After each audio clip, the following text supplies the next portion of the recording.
बहुप्रसादस्वप्नो दर्पणो दत्त्वमित्रजिद् वेदकारो मन्द्रकारो विद्वान् समरमर्दनः. श्लोकम् 51. बहुप्रसादः. ബഹുപ്രസാദന്ന ഭക്തന്മാരിൽ വളരെയധികം പ്രസാദിക്കപ്പെട്ടവൻ, ഭക്തന്മാരെ അനുഗ്രഹിക്കപ്പെട്ടവൻ എന്നർത്ഥം. വളരെയധികம்னா ക്ഷിപ്രപ്രസാദി. நமசிவாயான்னு சொன்னால் போகிறோம், உடனே நமக்கு அந்த அனுகிரகம் கிடச்சிடும் தாற்பயம். அதனால பரமேஸ்வரன் க்ஷிப்ரப்பிரசாதியாக உடனே பிரசாதிக்கப்பட்டவர். அதுவும் கொஞ்சமல்ல, நிறைய அனுகிரகத்தை கொடுக்கப்பட்டவர் அர்த்தம். சுஸ்வப்னஹா, நல்ல சொப்பனமாக இருக்கப்பட்டவர்னா நல்ல சொப்பன தரிசனம் நல்கப்பட்டவர்னு அர்த்தம். இந்த சொப்பனம்ங்கிறது ரெண்டாமத்து அவஸ்தையாக 4 அவஸ்தையுண்டு. ஜாகிர, சொப்ன, சுஷுப்தி, சமாதி 4 அவஸ்தை. ஜாகிர அவஸ்தைனா விழிச்சிருக்கிற அவஸ்தை. இந்த ஜாகிர அவஸ்தையில் நம்ம இந்திரியங்களும் ஒர்க் பண்ணணும், மனசும் ஒர்க் பண்ணணும். சொப்பன அவஸ்தையில் இந்திரியங்கள் எல்லாம் அடங்கிடும், மனசு மாத்திரம் ஆக்டிவாக இருக்கும். சுஷுப்தா அவஸ்தைனா காட நித்ரை, இந்திரியங்களும் சரி மனசும் சரி ரெண்டுமே அடங்கிடும். அடிச்சு போட்ட மாதிரி தூங்கினேன்னு சொல்கிறோம் இல்லையா, தூங்கி நமக்கு தெரியவே செய்யாது, என்ன நடந்தாலும் தெரியாது. அது சுஷுப்தா அவஸ்தை. சமாதினா அவ்வளோதான், ஈஸ்வரனோட லயிக்கிறது, அங்கே ஒன்றுமே கிடையாது, அப்புறம் திரும்பி வர முடியாதுன்னு தாற்பயம். இந்த சொப்பனாவஸ்தைங்கிறது நல்ல சொப்பனங்கள் கொடுக்கப்பட்டவர்னு சொன்னால், விழிச்சுட்டு இருக்கும்போது நம்ம சிந்தங்கள் எப்படி இருக்கோ, எதை பற்றி நம்ம ஆக்கிரகிக்கிறோமோ, என்னென்ன காரியங்கள் மனசில் நினைக்கிறோமோ அதுதான் சொப்பனமாக வரி என்னைக்காவது ஒரு நாளைக்கு. இப்போ நல்ல சொப்பனத்தை கொடுக்கக்கூடியவர்னா நல்ல சிந்தையை கொடுக்கக்கூடியவர்னு அர்த்தம். தர்ப்பணஹா, கண்ணாடியாக இருக்கப்பட்டவர். விஸ்வம் தர்ப்பண திருஷ்யமான நகரே துல்லியம் நிஜாந்தர் கதம் தட்சிணாமூர்த்தி ஸ்தோத்திரத்தில் படித்தோம் இல்லையா. இந்த பிரபஞ்சமே அத்தனையும் கண்ணாடியில் உள்ள பிரதிபிம்பம் மாதிரி நிஜம் உள்ளுக்குள்ளே இருக்குது. இப்போ நம்ம கண்ணாடியில் பார்க்குறோம், நம்முடைய முகம் தெரியறது, அது ஒரிஜினல் கிடையாது. கண்ணாடிக்கு வெளியில் இருக்கிறதுலையே ஒரிஜினல். அதே மாதிரி உள்ளுக்குள்ளே இருக்கிற அந்தரியாமையாக இருக்கிற அந்த பிரம்மன் தான் சத்தியம், அதனுடைய பிரதிபலனம் தான் வெளியில் உள்ள அத்தனை லோகங்கள் கண்ணாடியில் உள்ள வஸ்துக்களை மாதிரின்னு தாற்பயம். அதனால இந்த லோகத் முழுவன் கண்ணாடியில் மாதிரி பகவானில் பிரதிபிம்பிச்சு காண்றதே, அதனால தர்ப்பண துல்லியமானவர் பகவான். அமித்ர ஜெது, மித்திரம்னா ஸ்நேகிதன், ஃப்ரெண்டு. அமித்ரம்னா சத்ரு, எனிமி. அமித்ர ஜிது, சத்ருக்களை ஜெயிக்கப்பட்டவர். வேதகாரகா, வேதங்களை நிர்மித்தவர், வேதத்தை சிருஷ்டித்ததே பகவான் தான் அர்த்தம். மந்திரகாரகா, மந்திரங்களுடைய கர்த்தாவாக இருக்கிறதும் பகவான் தான். வித்வான், சர்வஜன், எல்லாம் தெரிஞ்சவன், அவருக்கு தியாத்துங்கிற சகலகலா வல்லபன் பகவான். சமரமர்தனஹா, யுத்தத்தில் சத்ருக்களை மர்திக்கப்பட்டவர். இப்போ எங்கெல்லாம் ஆத்மீகத்தில் ஸ்தோத்திரங்களில் சத்ருன்னு வருதோ அப்போ நம்ம உடனே தெரிஞ்சுக்கணும், நம்ம நினைக்கிற மாதிரி உள்ள அர்த்தம் அல்ல. நமக்குள்ளே இருக்கிற 14 துர்குணங்கள், காமம், குரோதம், லோபம், மோகம், மதம், மாத்சரியம், தம்பம், தர்ப்பம், ஏஷை அசூயை, ஏச்சை அகங்காரம், ராகம், துவேஷங்கிற 14 துர்குணங்கள் தான் சத்ருக்கள் அர்த்தம். அப்படிப்பட்ட சத்ருக்களை மர்திக்கப்பட்டவர்னா பகவத் அனுகிரகத்தினால இந்த 14 துர்குணங்களையும் அதிஜீவிச்சு நமக்கு ஒரு மோட்ச பிராப்திக்குள்ள வழி நமக்கு கிடைக்கும் அர்த்தம். மகாமேக நிவாசீச்ச மகாகோரோ வசீகரः அக்னிஜ்வாலோ மகாஜ்வாலோ யதி தூம்ரோ ஹுதோ ஹவிः.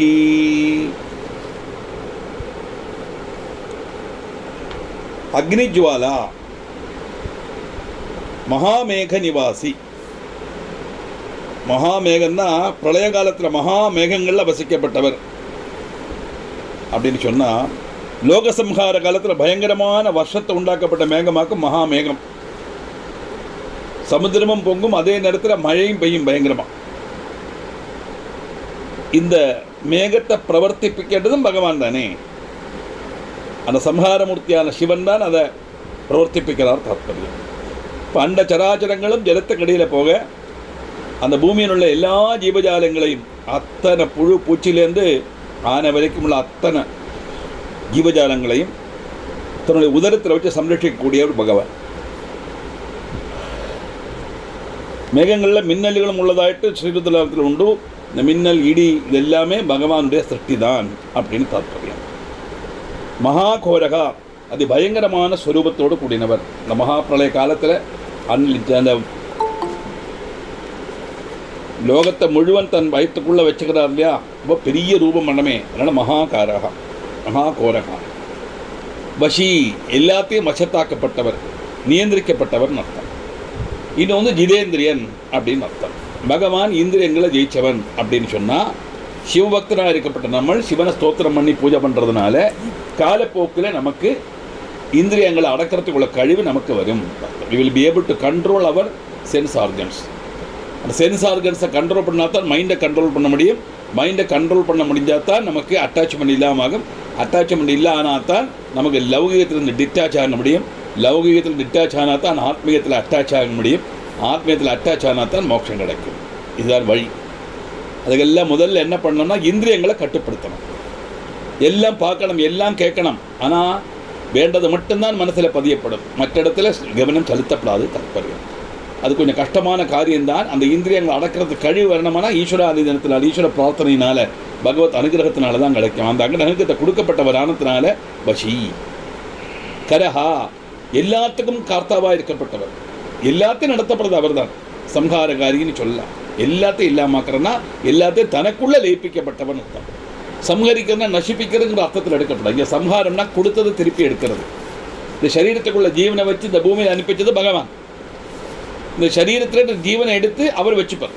அதுக்கப்புறம் அவருக்கு தோணுற மாதிரி இன்னொரு சரீரத்தில் கொடுப்பார். அவருக்கு எப்படி ஏன் அப்படி தோணுறது, எப்படி தோணும்னா நம்முடைய பாப புண்ணிய கர்மங்களுடைய பலம் அனுசரித்து அடுத்த ஜென்மம் கிடைக்கின்றார்கள். அக்னி ஜுவாலஹா, அக்னி போல ஜொலிச்சென்றிருக்கப்பட்டவர். மகாஜுவாலஹா, அக்னியை போல ஜொலிக்கப்பட்டவர் சொன்னால் கூட நமக்கு இப்படித்தான் தெரிஞ்சிடுமே. ஆனால் அக்னியை விட மகத்தான ஜுவாலையோடு கூடினவர், வர்ணிக்க முடியாத ஜுவாலையோடு கூடினவர். இந்த மகா பிரளய காலாக்னி, காலாக்னி ருத்ரன் அப்படின்னா பயங்கரமான ஒரு அக்னி கோலம் ஆயிடும். லோகம் முழுவன் அக்னிக்கு இரையாயிடும். அதிதூம்ரஹா, தூம்ரம்னா புகை. அப்போ ஜுவாலை மகா ஜுவாலையாக இருந்தால் புகையும் மகா பெரிசாக இருக்கணுமே இல்லையா? அதனால் வர்த்தித்த புகையோடு கூடினவர் அப்படின்னா அதை வர்ணிக்க முடியாத அளவுக்கு உள்ள ரூபத்தோடு கூடினவர் அர்த்தம். பிரபஞ்சம் தகிக்கும் பொழுத்த புகையும் பகவான் தான். பிரபஞ்சத்தை சிருஷ்டிச்சதும் பகவான் தான். பிரபஞ்சமாக இருக்கிறதும் பகவான் தான். அது தீபிக்கிறதும் பகவான் தான். அதில் புகையாக வர்றதும் பகவான் தான். குதஹா, ஹோம திரவியத்தை சுவீகரிப்பட்ட அக்னியோட ரூபத்தில் உள்ளவன். நான் சொல்லியிருக்கேனே, சுவாஹா சுதா அந்த பதம் வரும்போது சொல்லியிருக்கேன். லலிதா சஹஸ்ரநாமத்தில் சமுதிரம் நம்ம படித்தோம். சுவாஹாங்கிறது அக்னியுடைய மனைவியுடைய பேர். சுவாஹான்னு சொல்லி ஹோமம் பண்ணினா எந்த தேவதையை உத்தேசம் சொல்கிறோமோ, இந்திரா யஸ்வாஹானா இந்திரனுக்கு போனோம், சூர்யா யஸ்வாஹானா சூரியனுக்கு போனோம், யமா யஸ்வாஹானா யமனுக்கு போனோம். எந்த தேவதையை நம்ம சொல்லி பேரை சொல்லி அந்த ஹோமத்தை விடுறோமோ, ஹோம திரவியத்தை விடுறோமோ, அந்த ஹோம திரவியம் அந்த தேவதையை கொண்டு எத்திக்க வேண்டிய ஜோலி அக்னி பகவானுக்கு. அந்த அக்னியோட ரூபத்தில் இருக்கிறதும் பகவான் தான் அர்த்தம். ஹவிஹி, இந்த ஹோமிக்கிறோமே அந்த வஸ்துக்கு பேர் ஹவிஸ்ன்னு பேர். ஹவிஸ்ன்னா சாதம்னு சொல்கிறான். ஹோமிக்கிற வஸ்துக்கள் எல்லாம் ஹவிஸ் தான். இந்த ஹவிஸோட ரூபத்தில் எடுக்கப்பட்டவர்னு அர்த்தம். அப்படின்னா யஜ்யமும் அவர் தான், யஜ்ய கர்த்தாவும் அவர் தான், யஜ்யத்துக்கு நாதராக இருக்கிறவும் அவர் தான், யஜ்ய போகங்களும் அவர் தான், யஜ்ய அங்கங்களும் அவர் தான். எல்லாமே ஈஸ்வரன் தான் அர்த்தம். 53 விருஷணங்கரோ நித்யம் வர்ச்சஸ்வீ தூமகேதனः நீலஸ்த்வதாங்கலுப்தஸ்ச சோபனோ நிரவிக்கிரஹः. விருஷணः கர்மபலம் வர்ஷிக்கிறதுல தர்மத்தினுடைய மூர்த்தி பாவமாக இருக்கப்பட்டவர். விருஷம்னா தர்மம் அர்த்தம் உண்டு, விருஷம்னா காளைன்னு அர்த்தம் உண்டு. காளைங்கிறதே பரமேஸ்வரனுடைய காளைங்கிறத தர்மத்தினுடைய ஒரு பிரதீகம்தான் காளை. அப்படி கர்மபலம் வர்ஷிக்கிறதுக்காக தர்மத்தினுடைய மூர்த்தி பாவமாக இருக்கப்பட்டவர். அப்படின்னா என்ன கர்மம் பண்ணோமோ அந்த கர்மத்தினுடைய பலன்தான் நமக்கு கிடைக்கும் தாற்பயம். சங்கரஹா, ஷம் கரே கரோதி இது சங்கரஹா, ஷம் கரோதி இது சங்கரஹா அப்படின்னு அதுக்கு விக்கிரகம். ஷம்னா மங்களம், கரஹானா செய்யப்பட்டவன், சங்கரஹா மங்களத்தை பிரதானம் செய்யப்பட்டவர், நமக்கு எல்லாமே நன்மையாக கொடுக்கப்பட்டவர்னு அர்த்தம். நித்தியம் வர்ச்சஸ்வி, வர்ச்சஸ்வினா பிரகாசம், நித்தியம் வர்ச்சஸ், எப்போதும் பிரகாசமானமாக இருக்கக்கூடியவர் பகவான். தூமகேதனஹா, புகையால் ஆவர்தமான அக்னியானவர். புகையால் ஆவர்தமான அக்னியானவர்னு சொல்லியாச்சுன்னா பயங்கரமான புகை அக்னி வரும்போது புகையும் பயங்கரமாக இருக்குது. அந்த புகை வந்து அக்னியை மூடிடும். அது அக்னி உண்டு, அக்னி இல்லாட்டா புகை வராது, தீ இல்லாட்டா புகை வராது சொல்லுவா இல்லையா? அந்த புகையை பார்த்தே தெரிஞ்சுக்கணும் உள்ளுக்குள்ள அக்னி பிரிஷாக இருக்குது. எவ்வளவு புகை வருதோ அதை மாதிரி உள்ள அக்னி உள்ளே இருக்குன்னு அர்த்தம். அப்படி புகையால் ஆவர்தமான அக்னியோடு கூடினவர், அக்னியாக இருக்கப்பட்டவர் பகவான். நீலகா, நீல நிறமுள்ளவன் அர்த்தம் உண்டு, நீலகண்டன் அர்த்தம் உண்டு.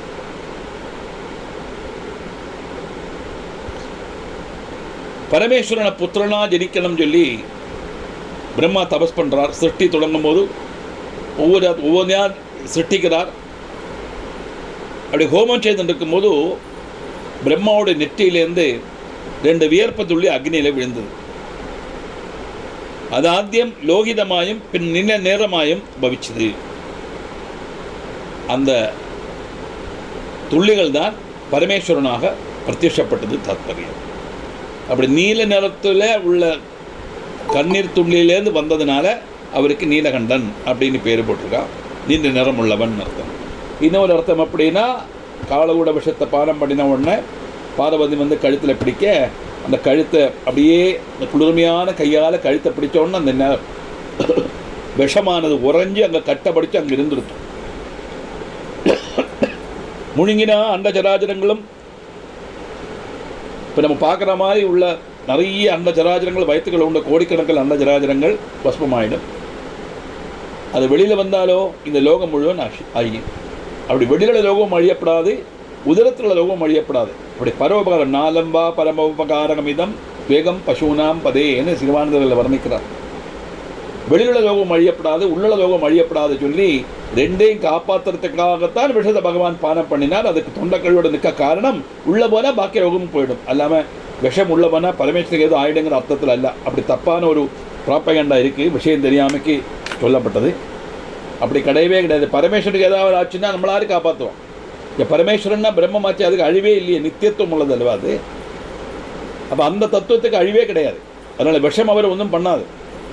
அது பார்வதிக்கு நன்னா தெரியும். ஏன் கழுத்தை பிடிச்சான்னா உள்ள போனால் அந்த ஜராஜரங்களும் பஸ்பமாயிடுமே கோடிக்கணக்கில். அதனால அதை காப்பாற்றினா தாத்பரியம். அப்படி பரோபகாரமாக செய்த காரணத்தினால விஷம் கூட பரமேஸ்வரனுடைய கழுத்தில் நீல நிறத்தில் ரத்னமாக மாறித்து அலங்கார பூஷணமாக மாறித்துன்னு அர்த்தம். அப்படி நீல நிறத்தில் உள்ள அந்த கண்டத்தோடு கூடினவன் ஞானத்தினால நீலகண்டன் பேர். அதத்தான் நீலகா. அங்கலுப்தகா, சொந்தம் தேக சௌந்தரியத்தால் சுயம் மறைஞ்சு நிற்கப்பட்டவன். ஏன்னா சாதாரண இந்த ஊனக்கண்ணால் பகவானை பார்க்க முடியாது இல்லையா? அவ்வளவு சௌந்தரியம் உள்ளவர் அவர் அர்த்தம். சோபனஹா, மங்களம் தரப்பட்டவர், தேஜஸ்சுற்றவர். நமக்கு எல்லாத்தையும் மங்களமாக நடத்தி கொடுக்கப்பட்டவர் பகவான். நிரவக்கிரகா, ஒரு தடசங்களும் இல்லாதவர், எல்லா ஆகிரகங்களும் நிறைவேற்றப்பட்டவர். நம்ம என்ன பிரார்த்தனை பண்ணுறோமோ அதை எந்த தடசமும் இல்லாமல் அதை நடத்தி தரக்கூடியவர் பகவான். பகவானுடைய அனுகிரகத்துக்கு குறுக்கே எதுவுமே வர முடியாது. அதனால் எதாலையும் தடுக்க முடியாது, தடசம் இல்லாதவர். தடசம் வந்ததுன்னா பகவானை விட பவர் உள்ள ஒரு வஸ்துன்னு ஆயிடுமே. எங்கள் துவைத பாவம் வந்துடும் இல்லையா? அத்வைத பாவம் தானே நம்முடைய கிரந்தங்களுடைய காதலான தத்துவமே. நட்சல் என்னது கேட்டால் அத்வைதம்.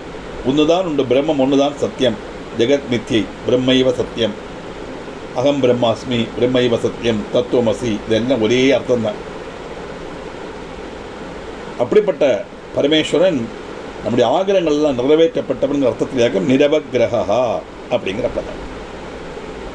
ஸ்வஸ்தித ஸ்வஸ்தி பாவஸ்ச பாகி பாககரோ லகுஹு உல்சங்கஸ்ச மகாங்கஸ்ச மகாகர்ப்பபராயணஹ. ஸ்வஸ்திதஹா, ஸ்வஸ்தின மங்களம். ஸ்வஸ்திதஹா, மங்கன்மார்க்கு மங்களத்தை செய்யப்பட்டவர். ஸ்வஸ்தினா அபிவிருத்தின்னு அர்த்தம் உண்டு, மங்களம்னு அர்த்தம் உண்டு, க்ஷேமம்னு அர்த்தம் உண்டு. அபிவிருத்தியை கொடுக்கறதும் பகவான் தான், மங்களத்தை கொடுக்கறதும் பகவான் தான், க்ஷேமத்தை கொடுக்கறதும் பகவான் தான். மங்களம், க்ஷேமம், அபிவிருத்தி இதெல்லாம் ஒன்று தானான்னு கேட்டால் மொத்தத்தில் பார்க்கும்போது நமக்கு ஃபேவராக உள்ளதுங்கிற அர்த்தத்தில் எடுத்துக்கலாம். அபிவிருத்தினா உயர்ச்சி, எந்த ஒரு காரியத்திலும் நமக்கு உயர்ச்சி வரணுமே இல்லையா? நாலேஜில் உயர்ச்சி வரணும், வாழ்க்கையில் உயர்ச்சி வரணும், விவரத்தில் உயர்ச்சி வரணும், நம்முடைய பிரவൃத்தியில் உயர்ச்சி வரணும், தனத்தில் உயர்ச்சி வரணும், எல்லாத்திலும் உயர்ச்சி வரணும். நம்ம எந்த காரியம் பண்ணினாலும் அபிவிருத்தியை பிராபிக்கணும்னு சொல்லித்தானே நம்ம ஆகிரகிப்போம் இல்லையா?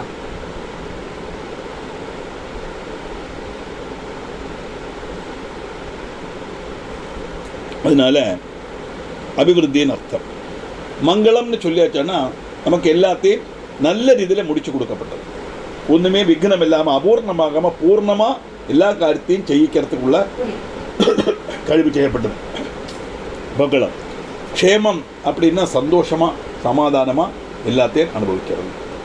க்ஷேமமாக இரு அப்படின்னு சொல்லுவேன். எப்படி இருக்காய்? க்ஷேமமாக இரு அப்படின்னா நன்னா இருன்னு அர்த்தம்.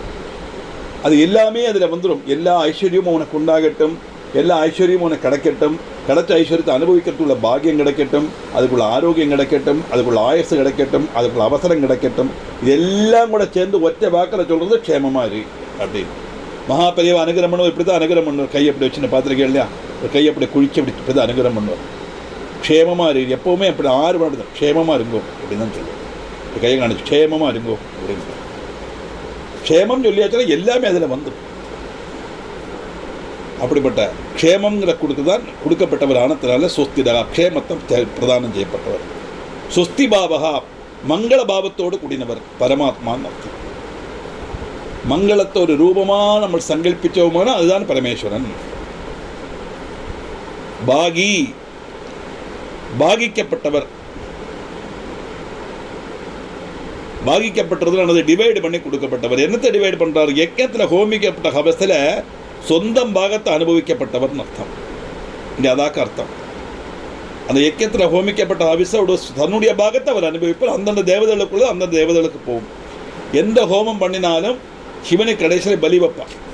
ஹோமம் பண்ணும்போது பார்த்தா தெரியும். அந்த ஹோமத்தோட இடது வருஷம் எல்லாம் கழிஞ்சப்பறம் ருத்ராஜ பலிந்ததாமி அப்படின்னு சொல்லுவா, இந்த சாத்த காக்கைக்கு படுங்கோ அப்படிங்கிற வாத்தியார்.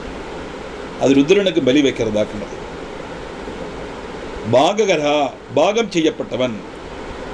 யஜ்ஞத்தில் ஹோமிக்கப்பட்ட வஸ்துக்களை தேவன்மார்க்கு பாகிச்சு கொடுக்கப்பட்டவன். அக்னி ஸ்வரூபமாக சொன்னோமே, அக்னி தானே இதை கொண்டு கொடுக்குறாரு இல்லையா? அந்த ஸ்வரூபம் இருக்கிறதுனால பாககரா டிஸ்ட்ரிபியூட்டர் அர்த்தம். லெகுஹு பயங்கர வேகதை. இங்கே லெகுன்னா ஒன்று சின்னது நினைக்கப்படாது. அசாத்தியமான வேகதை உள்ளவன். அஷ்டைஸ்வர சித்திகளில் ஒன்றான லெகிமையை ஸ்வீகரிக்கப்பட்டவர். லெகிமா மகிமா அனிமா கெரிமான்னெல்லாம் உண்டே அஷ்ட சித்திகள். அதில் லெகிமையை ஸ்வீகரிக்கப்பட்டவர். உல்சங்கஹா ஒன்றினோடும் சங்கம் இல்லாதவர். சங்கம் உண்டானா என்னாகும்? அட்டாச்சு ஆகிடும் இல்லையா? ஆனால் அட்டாச்மெண்ட் வரப்படாதான். சத்சங்கத்துவே நிஸ்ஸங்கத்துவம். சங்கம் இல்லாமல் ஆகணும். நிஸ்ஸங்கத்துவே நிர்மோகத்துவம், நிர்மோகத்துவே நிಶ್ಚலத்துவம், நிಶ್ಚலத்துவே ஜீவன் முக்தி அப்படின்னு சொன்னார்.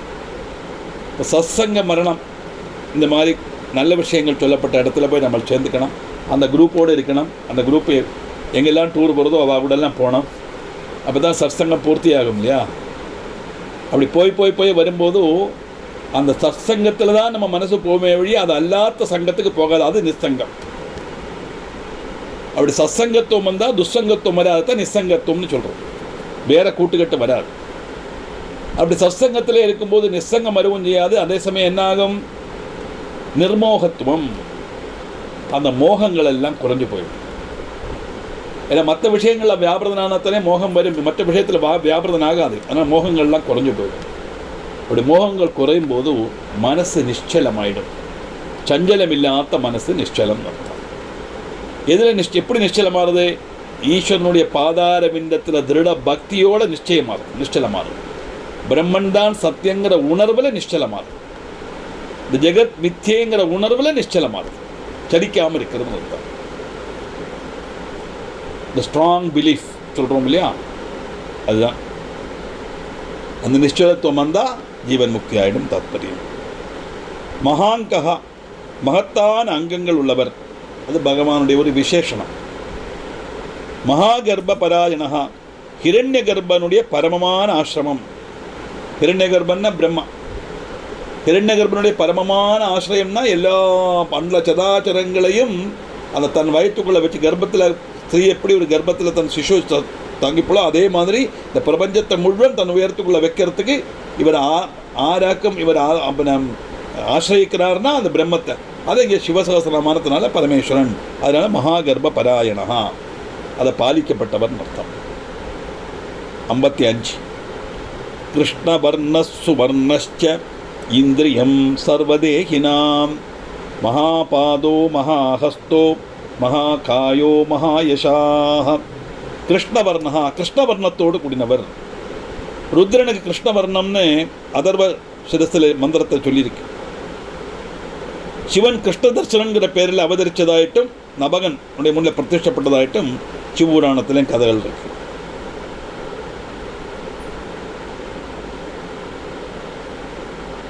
சனத்குமார சம்போஸ்துவம் அவதாரம் பிரசம்ஸ்ருணு நபக ஞானதம் கிருஷ்ண தர்ஷனாஹ்வாய உத்தமம் அப்படின்னு சதுர்திரே சம்ஹிதை சிவபுராணத்தில் வருது. நம்ம படிக்க போகிறோம். அது சிவபுராணம் படிக்கும்போது அதில் வரும் இதெல்லாம்.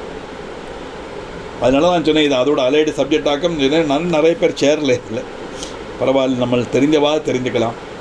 இப்போ அங்கே வரும்போது அவளுக்கு புரியாது. நம்ம இந்த சிவசஹஸ்ரநாமத்தை வர்ணிச்சுக்கோங்கிறது அவளுக்கு தெரியாதே. அதனால கிருஷ்ணவர்ணா சுவர்ணஹா, நல்ல வர்ணத்தோடு கூடினவர். கிருஷ்ணவர்ணன்னா கருப்பு சொல்லியாச்சு, இங்கே நல்ல வர்ணத்தோடு கூடினவர் அப்படின்னா எல்லாத்துக்கும் அதீதமாக இருக்கிறது அந்த பிரம்மங்கிறதான் இப்படி சொல்கிறது, மாற்றி மாற்றி மாற்றி மாற்றி சொல்கிறதுன்னு அர்த்தம். சர்வதேகினாம் இந்திரியம், எல்லா ஜீவஜாலங்களுடையும் இந்திரியங்களானவர். இந்திரியம்னா ஞானேந்திரியம் கர்மேந்திரியம் எல்லாமே உண்டு. ஞானேந்திரியம் தான் முக்கியமாக எடுத்துக்கணும். எல்லா ஜீவஜாலங்களுக்கும் ஞானேந்திரியமாக இருக்கப்பட்டவர் பகவான்னு சொன்னால் பகவானுடைய அனுகிரகத்தினால்தான் இந்திரியங்களுக்கு அதிபதியாக, இந்திரியங்களுக்கு பிரவர்த்தன சேஷியாக இருக்கப்பட்ட தன்மாத்திரை பிரவர்த்தன க்ஷமையாகும், இல்லைன்னா பிரவர்த்தன நிகிதமாயிடும். பிரவர்த்தன க்ஷமம் ஆகணுமானா பகவானுடைய அனுகிரகம் வேணும். அதனால் இந்திரியங்களாக இருக்கப்பட்டவர். மகாபாதகா, தீர்க்கமான பாதங்களோடு கூடினவர். தீர்க்கமான பாதம் வரும்போது நம்மளை என்ன தோணும்? வாமனாவதாரம் தான் நம்ம மனசில் வரும் இல்லையா? அதுதானே தீர்க்கமான பாதம். ஒரு பாதத்தினால பூமியையும் ஒரு பாதத்தால் ஆகாசத்தையும் மலர்ந்துட்டான்னு சொன்னால் அதை விட ஒரு பெரிய பாதம் காணிக்கப்பட்ட ஒரு அவதாரமும் வேற வல்ல. அவன் திரிவிக்ரம ஸ்வரூபமாக இருக்கிறது பகவான் தான், அது பிரம்மன் தானே. அதைத்தான் நீங்கள் உத்தேசிக்கிறது. மகாஹஸ்துவா, மகத்தான ஹஸ்தங்களோடு கூடினவர். பிரபஞ்சம் முழுவதும் நிறைஞ்சிருக்கிறதுனால பெரிய கை, மகத்தான ஹஸ்தம். மகாகாயா, வலிய தேகத்தோடு கூடினவர். விஸ்வரூபி, பிரபஞ்சம் முழுவதும் நிறைஞ்சிருக்கிற ஸ்வரூபம். மகாயசாகா, அப்படி பிரபஞ்சம் முழுவதும் நிறைஞ்சிருக்கு, பெரிய கைகள் இருக்குன்னெல்லாம் சொல்லும்போது அவருடைய கீர்த்தியும் பெரிசாத்தானே இருக்கும். அதனால மகத்தான கீர்த்தியோடு கூடினவர் பகவான். மகாமூர்தா மகாமாத்ரோ மகாநேத்ரோ நிஷாலய மகாந்தகோ மகாகர்ணோ மகோஷ்டஸ்ச மகாஹனு. மகாமூர்தா, பெரிய மூர்தாவோடு கூடினவர். பெரிய மூர்தா, பெரிய தலைவருக்கு நான் அந்த கங்கையே தாங்கிக்கணுமே அப்படின்னா ஆகாசம்தான் பகவானுடைய கேசம்னு சொல்லும்போது அந்த அளவுக்கு கேசம்னா அந்த அளவுக்கு மூர்தாவும் பெரிசா இருக்கணுமே இல்லையா? நம்முடைய தலை பெரிய மூர்தாவோடு கூடினவர். மகாமாத்திரா, பெரிய ஆகிருதியோடு கூடினவர். மகாநேத்திரா, மகத்துக்களான நேத்திரங்களோடு கூடினவர். நிஷாலஜா, அவித்தியோட லயஸ்தானம். அவித்தியன்னா என்னது? வித்தியை அல்லாத்ததெல்லாம் அவித்தியை. வித்தியன்னா என்னது? சத்தியமான வஸ்து பிரம்மங்கிற உணர்வு வித்தியை. ஜெகத் மித்தியை, பிரம்மம் சத்தியங்கிற உணர்வு வித்தியை. அதை தவிர பாக்கி எல்லாம் அவித்தியை தான். ஆத்மீகத்தில் எத்தனை டாக்டரேட் எடுத்தாலும், எத்தனை பிஹெச்டி எடுத்தாலும், எத்தனை டிகிரி எடுத்தாலும், எத்தனை சர்டிஃபிகேட்டை வாங்கினாலும் அதெல்லாம் லௌகீகத்துக்குத்தான் அது வித்தியை ஒழிய ஆத்மீகத்தோடு இது கண்ணோட்டத்தில் பார்க்கும்போது அதெல்லாம் அவித்தியை. ஏன்னா அந்த அந்த படிப்போ அந்த காரியமும் வந்து பிரம்மன் சத்தியங்கிற உணர்வை நமக்கு கொடுக்காது. ஜெகத் மித்தியங்கிற போதம் நமக்கு வருத்தாது. ஆனால் அது படிக்கிறதுனால அந்த படிப்பிலே இது உண்டே, வேதங்களும் காரியங்களும் அதில் வரப்பட்டதானே. அந்த படிப்பினால பிரம்மன் தான் சத்தியங்கிற உணர்வு நமக்கு வரணும். அப்படி பிரம்மன் தான் சத்தியன்னு நமக்கு எண்ணத்தை கொடுக்கப்பட்டதும் ஜெகத் மித்தியங்கிற எண்ணத்தை நமக்கு உறப்பிக்கப்பட்டதுமான அந்த வித்யை அதை தவிர பாக்கி எல்லாம் அவித்யின்னு அர்த்தம்.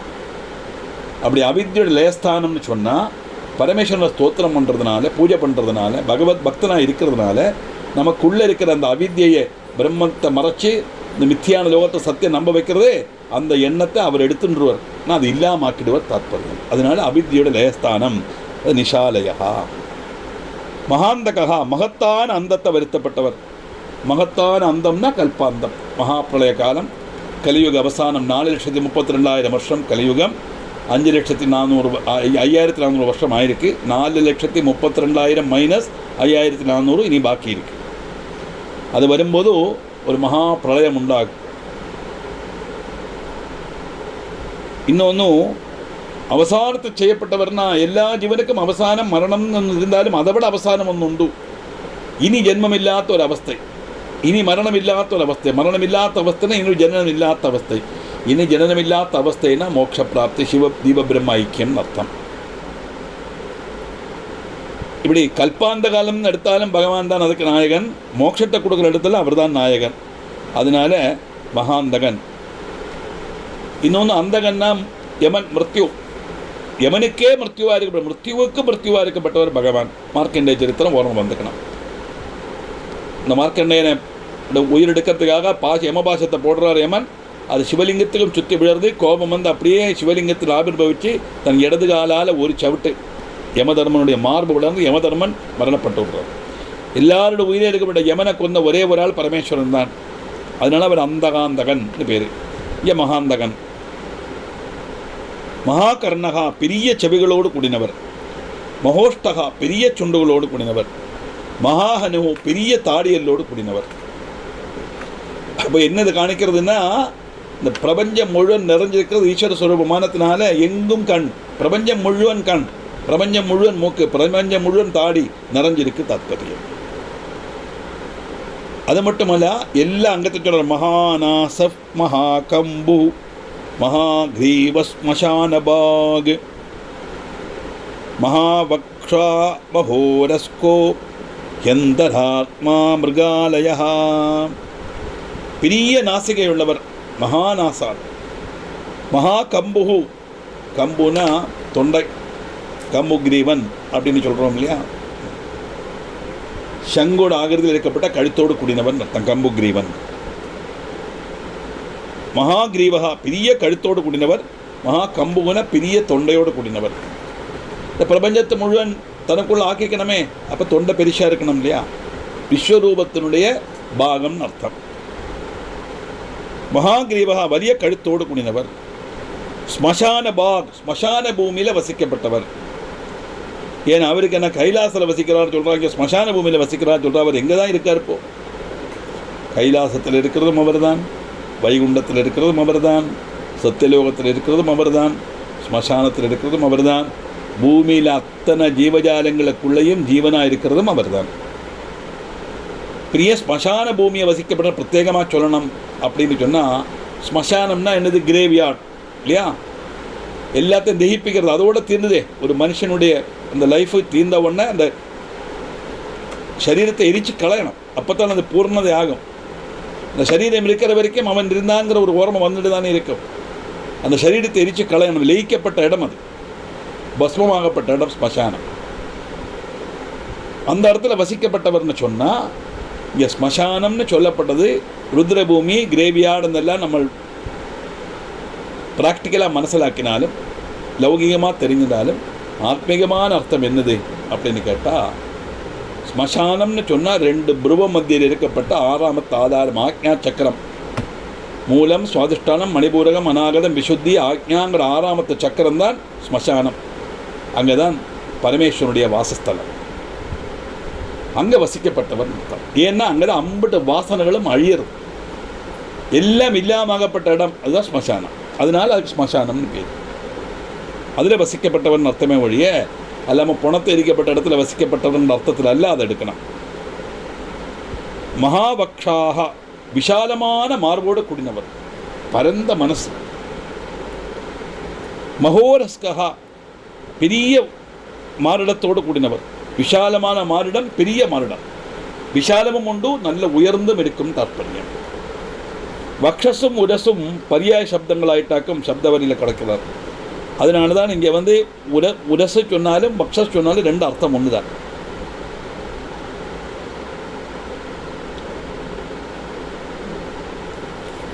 அதனால் பெரிய மார்போடு கூடினவர், உயர்ந்த மார்போடு கூடினவர், விசாலமான மார்போடு கூடினவர் எல்லாம் அந்த பதத்துக்கு அர்த்தம்.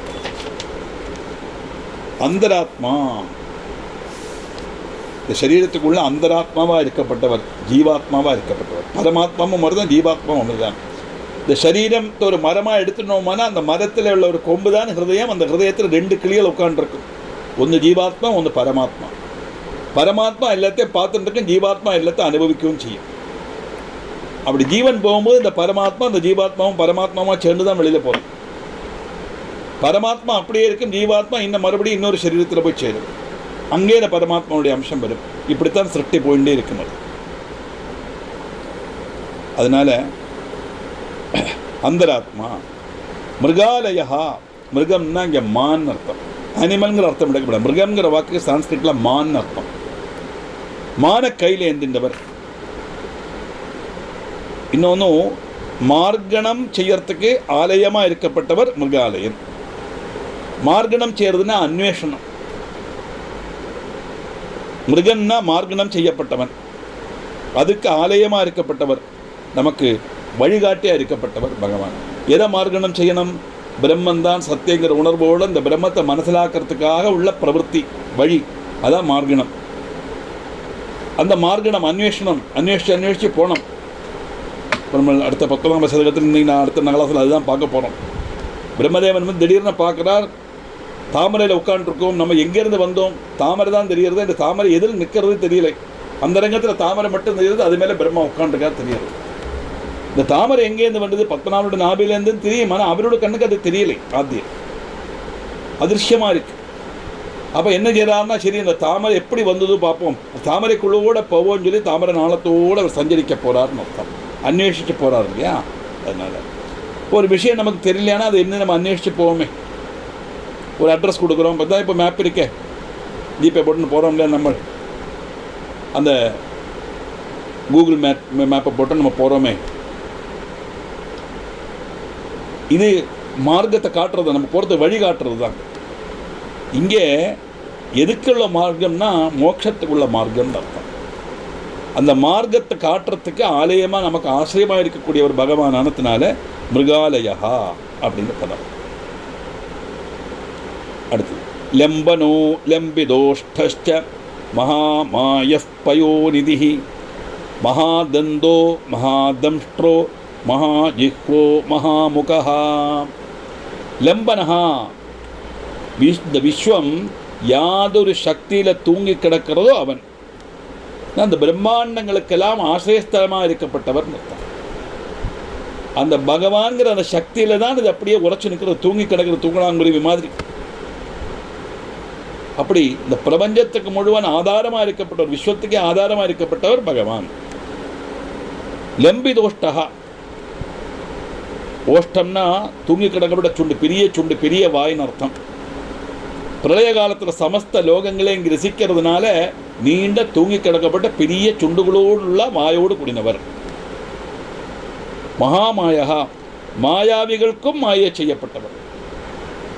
மாயாவினா எல்லாருக்கும் மாயை செய்யப்பட்டவன் மாயாவி. இந்த மாயாவிக்கும் மாயை செய்யப்பட்டவர் பகவான். பயோநிதி, க்ஷீரசமுத்திர ரூபத்தில் உள்ளவன். பயசுனா ஜலம் அர்த்தமுண்டு, பால்னு அர்த்தமுண்டு, வேதம்னு அர்த்தமுண்டு, அமிர்தம்னு அர்த்தமுண்டு. இப்போ வேதத்தினுடைய ஸ்தானம், அமிர்தத்தினுடைய ஸ்தானம், இதெல்லாம் கொடுக்கலாம். அமிர்தம்னா மோட்சமானதுனால மோட்சப்பிரதன் அப்படிங்கிற அர்த்தத்தில் எடுக்கலாம். அதனால பயோநிதி அப்படின்னு பதம். மகாதந்தகா, பெரிய பல்லுகள் உள்ளவர். மகாதம்ஷ்ட்ரஹா, பல்லுகள் மட்டுமல்ல, தம்ஷ்ட்ரம் கொம்பு. மகாஜிஹ்வா, பெரிய நாக்கோடு கூடினவர். மகாமுகா, இதெல்லாம் சேர்ந்து வரும்போது முகமும் பெரிய முகமாக இருக்கும். அப்படின்னா இது என்னவாக்க அர்த்தம்? விராட் புருஷனுடைய ரூபத்தை வர்ணிக்கிறதா தாத்பரியம். விராட் புருஷனுக்கு அநேக முகங்கள் உண்டே. இல்லையா? அப்படி எல்லாத்தையும் சேர்த்து பார்த்தோம்னா பெரிய முகமாக தெரியும். எல்லாத்தையும் சேர்த்து பார்த்தா பெரிய பல்லுகள், பெரிய கொம்புகள் அப்படின்னு தெரியும். இது இந்த விஸ்வரூபத்தை பற்றி உள்ள வர்ணனை ஆயிட்டோம்னா அது எடுக்கிறது. 59வது ஸ்லோகம். மகாநகோ மகோரோமா மகாகோஷோ மகாஜடஹ பிரசன்னஸ்ச பிரசாதஸ்ச பிரத்யயோ கிரிசாதனஹ. மகாநகஹ, மகாநகம்னா பெரிய நகத்தோடு கூடினவர். பெரிய நகத்தோடு கூடினவர் சிவனுக்கு எப்படி வரும்னா, இங்கே நரசிம்மமூர்த்தியோட அவதாரத்தையாக்கு நம்மளை எடுத்துக்கணும். அப்போவே தெரியணும் சிவன் வேற விஷ்ணு வேற கிடையாது, பிரம்மம் ஒன்று தானே உண்டு. அதை சிவன் விஷ்ணுன்னு நாம தான் ஆராதிக்கிறதுக்காக வச்சுருக்கோம். இந்த பிரம்மம் சிருஷ்டி பண்ணும்போது பிரம்மாவோட ரூபத்தை தரிக்கும், ஸ்திரீ பண்ணும்போது விஷ்ணுவோட ரூபத்தை தரிக்கும், சமகரிக்கும் போது ருத்ரனோட தரிக்கும் தானே நம்ம பார்த்தோம். சிருஷ்டிகர்த்திர பிரம்மரூபா கோப்திரே கோவிந்த ரூபிணி சம்ஹாரணி ருத்ரூபா திரோதானகரீஸ்வரி சதாசிவானுகிருபதா பஞ்சகிருத்திய பராயணா. நாம் டெய்லி ஜெபிச்சுன்னு தானே இருக்கோம், அதிலே வரதே. அப்போ ஸ்திதி பண்ணும்போது விஷ்ணுவோட ரூபத்தை தரிக்கிறார், அந்த விஷ்ணுவோட அவதாரம் தானே நரசிம்மன். அதனால சிவனுக்கும் அந்த பேர் பொருந்தும் அர்த்தம். இந்த சிவன் வேற விஷ்ணு வேற கிடையாதுன்னு அர்த்தம். மகாநகா, மகாரோமா, நீளமான ரோபத்தோடு கூடினவர் வராகமூர்த்தியோட அவதாரம். மகாகோஷகா, பெரிய உதரம் உள்ளவர், வயர் உள்ளவர். விஸ்வரூபின பகவானுடைய உதரத்தில் அநேக பிரம்மாண்டங்கள் வர்த்திக்கிறதுனால பெரிய வயர் உள்ளவர் அப்படின்னு தாற்பயம். மகாஜடகா, மகத்தான ஜடையோடு கூடினவர், அதான் கபர்தம். பரமேஸ்வரன் ஜடையுடைய பெயர் கபர்தம். இந்த கபர்தம்ங்கிற ஜடையை தரித்ததுனால பரமேஸ்வரனுக்கு கபர்தன் அப்படின்னு பேர். அப்படி கபர்தனுடைய சக்தி ஆனதுனால கபர்தினி அம்பாள். கபர்தினியனமான லலிதா சஹஸ்ரநாமத்தில் வருது. ரம்ய கபர்தி, ரம்ய கபர்தினி சொல்லணும். ரம்ய கபர்தினி சைலசுதே சொல்லணும். ரம்ய கபர்தினி, அழகான கபர்தத்தோடு கூடினவள். பிரசன்னஹா, குணத்திரயங்களால் தூஷிதமில்லாத மனசோடு கூடினவர். குணத்திரயம்னா சத்துவம் ரஜஸ் தமஸ், 3 குணங்கள். சத்துவகுணம், ரஜோகுணம், தமோகுணம் நான் நிறைய எக்ஸ்பிளைன் பண்ணியிருக்கேன் கிளாஸில், எல்லாருக்கும் தெரிஞ்சது தான். நமக்கெல்லாம் இருக்கப்பட்ட 3 குணங்களும் உண்டு. சத்துவம் சமஸ் 3 குணங்களும் மனுஷாளுக்கு உண்டு. மாயக்குள்ள எல்லா வஸ்துக்களுக்கும் தமோகுணம், ரஜோகுணம், சத்துவகுணம் உண்டு. இந்த குணங்கள் எல்லாம், இந்த குணங்களாக இந்த சத்துவம் ரஜ சமஸ்கிற 3 குணமாகப்பட்ட தோஷம் இல்லாதது பகவான்னு சொன்னால் மாயைக்கு அதீதமாக இருக்கப்பட்ட வஸ்துன்னு அர்த்தம். ஏன்னா சகலவித காமங்களும் சாதித்ததுனால அவர் குணங்களுக்கெல்லாம் அதீதமானவர், மாயைக்கு அதீதமானவர். பிரசாதகா, ராகத்வேஷாதிகள் வெடிஞ்சு அனுகூலமானவர். ராகத்வேஷாதிகள் வெடிஞ்சு அனுகூலமானவர்னா பரமேஸ்வர பக்தனாக இருந்து பக்தி நம்ம காட்டுந்தோறும் ஈஸ்வர விசாரத்தோட ஆத்மார்த்தத்தோட நமசிவாயா நமசிவாயா ஜபிக்கிறதோறும் நம்ம மனசில் இருந்து இந்த காமக்குரோதாதிகள் எல்லாம் இல்லாமல், ராகத்வேஷங்கள் இல்லாமல் ஆகும். அப்படி பிரசன்னதையோட மூர்த்தி பாவம் எல்லாம், எல்லா குணங்களும் போய் நிறைஞ்ச மனசோட, சந்தோஷமான மனசோட, அப்படியே சந்தோஷத்துடைய மூர்தன்யா அவஸ்தையில் இருக்கப்பட்ட அந்த ஒரு ரூபத்தை நம்ம அந்த அவஸ்தையை ஒரு ரூபமாக கணக்காக்கினோமானா அதுதான் பரமேஸ்வரன். அதாவது பர்சானிஃபிகேஷன் ஆஃப் அப்சல்யூட் சாட்டிஸ்ஃபேக்ஷன், எல்லாம் பூர்ணதை, எல்லாம் நிறைஞ்சிருக்கப்பட்ட அவஸ்தை. பிரத்யயா, பிரத்யயிதனானவன். பிரத்யயிதன்னா ஆசிரியக்கப்பட்டவன் அர்த்தம். பிரத்யம்னா ஞானம், ஸ்ருதி, பகவான், இப்படி எல்லாம் உண்டு. இப்படி எல்லாராலும் ஆசிரியக்கப்பட்டவன் ஞானஸ்வரூபன், வேற ஸ்வரூபங்கிற அர்த்தத்திலையும் நம்ம எடுத்துக்கலாம். அதனால நமக்கு எல்லாம் ஆசிரியம் அதுதானே இல்லையா? அதனால தான் அந்யதா சரணம் நாஸ்தி துமேவ சரணம் மம தஸ்மாத் காருண்ய பாவேன ரக்ஷரக்ஷ மகேஸ்வரா, ரக்ஷரக்ஷ மகேஸ்வரி, ரக்ஷரக்ஷ விநாயகா. எந்த தெய்வத்தை வேணால் சொல்லிக்கலாம். ஹிந்து மதத்தில் உள்ள தெய்வத்தை சொல்லணும். புதுசாக வந்த மனுஷ தெய்வங்கள் எல்லாம் சொல்லப்படாது. அப்போ என்ன சொல்கிறோம்? அந்யதா சரணம் நாஸ்தி, எனக்கு யாரும் சரண் கிடையாது. தோமேவ சரணம்மா, நீ மட்டும்தான் சரணம். ஏன்னா அது ஒன்று தானே சத்தியம். பாக்கியெல்லாம் எப்படி நம்ம காப்பாற்ற முடியும்? அது அசத்தியமான வஸ்து நம்மளை எப்படி காப்பாற்றணும்? சத்தியமான வஸ்துவை நம்மளை காப்பாற்ற முடியும் இல்லையா? அதனால தொமேவ சரணம் மமா, எனக்கு தஸ்மாத் காருண்யபவன, கருணோடைய பரமேஸ்வரா ரக்ஷ ரக்ஷ மகேஸ்வரா, என்னை ரட்சிக்கணும் ரட்சிக்கணும் ரட்சிக்கணும். அப்படி எல்லாராலும் ஆசிரிக்கப்பட்டதுனால பிரத்யயா. கிரி சாதனஹா, கிரினா பர்வதம். பர்வதத்தை ஆயுதமாக்கி கொண்டவர் பகவான். சாதனம்னா இங்கே ஆயுதம். சாதனம் தான் நம்ம கமாடிட்டின்னு நினச்சிக்கிறோம், அப்படி இல்லை, இங்கே ஆயுதம்னு அர்த்தம். பர்வதத்தை ஆயுதமாக்கினவர். எப்போ? திரிபுர சம்ஹாரத்தில் மந்திர பர்வதத்தை வில்லாயிட்டும் வாசுகிய கயராயிட்டும் மகாவிஷ்ணு அஸ்திரமாயிட்டுமாக்கும் பயன்படுத்தினார்னு வருது. முப்புறத்தை இருக்கிறாரே, அப்படி திரிபுர சம்ஹாரத்துக்காக பகவான் ஆயுதமாக எடுத்தது பர்வதத்தானத்தினால கிரி சாதனஹா அப்படின்னு பேர். ஸ்நேகனோ ஸ்நேகனச்சைவ அதிதஷ்ச மகாமுனிஹி விருக்ஷாகாரோ விருக்ஷகேதுரனலோ வாயுவாகனஹா. ஸ்நேகனஹா எல்லா ஜீவஜாலங்கள்லேயும் வாத்சல்யம் உள்ளவர், ஸ்நேகம் உள்ளவர். ஸ்நேகம்னா வாத்சல்யம். ஆத்மார்த்தமாக இருந்தால் அது என்றைக்குமே நிலைச்சு நிற்கும், ஒரு நாளும் நம்ம விட்டு போகாது. அஸ்நேகனஹா ആരോടും പ്രത്യേകിച്ച് സ്നേഹമില്ലാത്തവൻ. ഇതിനിടാതെ എല്ലാ ജീവജാലങ്ങളുടെ വാത്സല്യമുള്ളവർന്നുണ്ട്, ആരുടെ പ്രത്യേകിച്ച് വാത്സല്യമില്ലാത്തവർന്ന എല്ലാത്തെയും ഒരേ മാതിരി സമസ്ത ഭാവത്തിൽ பார்க்கக்கூடியது ஈஸ்வர ஸ்வரூபம் அப்படின்னு அர்த்தம் இல்லையா? சாதாரண ஆளுகள்கிட்டே ஸ்நேகம் உண்டு, சிவபுராணம் படிக்கிற நம்மகிட்டே ஸ்நேகம் உண்டு, சிவசாஸ்திரம் சொல்லப்பட்ட நம்மகிட்டே ஸ்நேகம் உண்டு. இது சொல்லறதுனால இவங்ககிட்ட கூடுதல் ஸ்நேகம் அவங்ககிட்ட ஸ்நேகம் இல்லைங்கிறது பகவான்கிட்ட கிடையாது. ஆனால் இது சொல்லறதுனால பகவானுடைய விஷயங்கள் விபூதிகளை மனசிலாக்கிறதுக்குள்ள சக்தி நமக்கு சாதாரண ஆளை விட கூடுதல் கிடைக்கும், நமக்கு தான் பெனிஃபிட் அது. அதனால் அஸ்நேகனஹா ஆசக்தி ரகிதன்னு அர்த்தம் உண்டு. ആരോടും പ്രത്യേകിച്ച് സ്നേഹമില്ലാത്തവൻ. എല്ലാവരുടെയും സ്നേഹമുണ്ട്, പ്രത്യേകിച്ച് ആരുടെ പർട്ടിക്കുലറാக ஒரு ஆள்கிட்ட ஒன்றும் ஸ்நேகம்னு சொல்ல முடியாது. ஏன்னா அப்படி சொன்னால் பார்ஷியாலிட்டி ஆகிடுமே, பகவான் இம்பார்ஷியலாக, பார்ஷியாலிட்டி கிடையாது. அஜிதஹா ஆராலும் ஜெயிக்க முடியாதவன். ஏன்னா அது பிரம்மமாச்சே, அதை ஜெயிக்கிறதுக்கு ஒரு சக்தின்னு வந்தாச்சுன்னா துவைத பாவம் வந்துடும், இல்லை ரெண்டுன்னு வந்துடுமே, அது இல்லைங்கிறது தான் தாத்பரியம். மகாமுனிகி ഏറ്റവും ശ്രേഷ്ഠமான முனியாக இருக்கப்பட்டவர். முனின்னு சொன்னால் எல்லாத்தையும் துறந்தவர், துறவி, பிரம்மஜானம் அடையறதுக்குள்ள கழிவில் உள்ளவர், அந்த ஸ்டேஜில் எத்தினவர் தாத்பரியம். அதிலே வச்சு உன்னதமாக இருக்கப்பட்டவர்னா சிரேஷ்டமானவர்னு அர்த்தம். விருக்ஷாகாரா சம்சார விருட்சத்தினுடைய ரூபமாக இருக்கப்பட்டவர் பகவான். நிக்ரோதகான்னு ஒரு வாக்கு பார்த்தோமே, அதுவும் அர்த்தம் அதுதான். இந்த சம்சாரங்கிற விருட்சமாக இருக்கப்பட்டவர் பகவான். விருட்சகேது விருட்சத்துக்கு சமானமாய் உயரமுள்ள துவஜத்தோடு கூடினவர் அப்படின்னு சொன்னால், விருட்சம் எவ்வளோ உயரமோ அதை விட உயரமான ஸ்வரூபத்தோடு கூடினவர் அர்த்தம். அதுக்கு சமானமாயிட்டு சொல்லலாம், அதை விட பெருசுன்னு சொல்லலாம். அனலஹா, அனலன்னா அக்னி, அக்னி ஸ்வரூபமாக இருக்கிறவர் பகவான். அதானே திருவண்ணாமலை அக்னி லிங்கம் தானே. பகவானுடைய அஷ்டமூர்த்திகளில் ஒன்றாக்கும் அக்னி. நிலம், நீர், நெருப்பு, காற்று, ஆகாயம், மனம், புத்தி, அகங்காரம், இதுதான் 8 பிரகிருதி தத்துவங்கள்.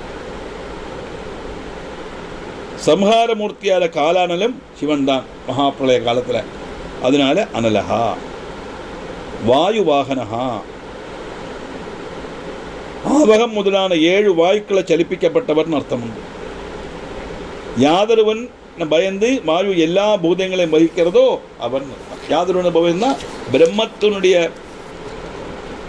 ஆட்சி அனுசரித்துத்தான் பஞ்சபூதங்களும் பிரவர்த்திக்கும். எல்லாமே சக்தியாக நமக்கு பிரவர்த்திக்கணுமானா அந்த பிரம்மத்தினுடைய ஆக்ஞை வேணும். அப்போது அந்த பிரம்மத்தினுடைய ஆக்கி அனுசரித்து பிரவர்த்திக்கும் போது அதை பயந்து பிரவர்த்திக்கிறதுங்கிற அர்த்தத்தில் இங்கே சொன்னால் ஆக்கி அனுசரித்து பிரவர்த்திக்கிறதுன்னு அர்த்தம். அப்படி வாயு பகவானுக்கு பயம் பரமேஸ்வரனை, அப்படி அந்த பயத்தினால தான் வாயு பகவான் பிரவர்த்திக்கிறார் தாத்பரியம். அதனால தான் அந்த இடத்துல வாயு வாகனஹா அப்படிங்கிற பதம் 60 வரை பார்த்தோம். மேற்கொண்டுள்ள பதங்களை நமக்கு அடுத்த கிளாஸில் பார்க்கலாம். அடுத்த கிளாஸில் ரெக்கார்டுக்காக சொன்னேன், நமக்கு அடுத்த கிளாஸில் இந்த கிளாஸில் பார்த்துக்கலாம்.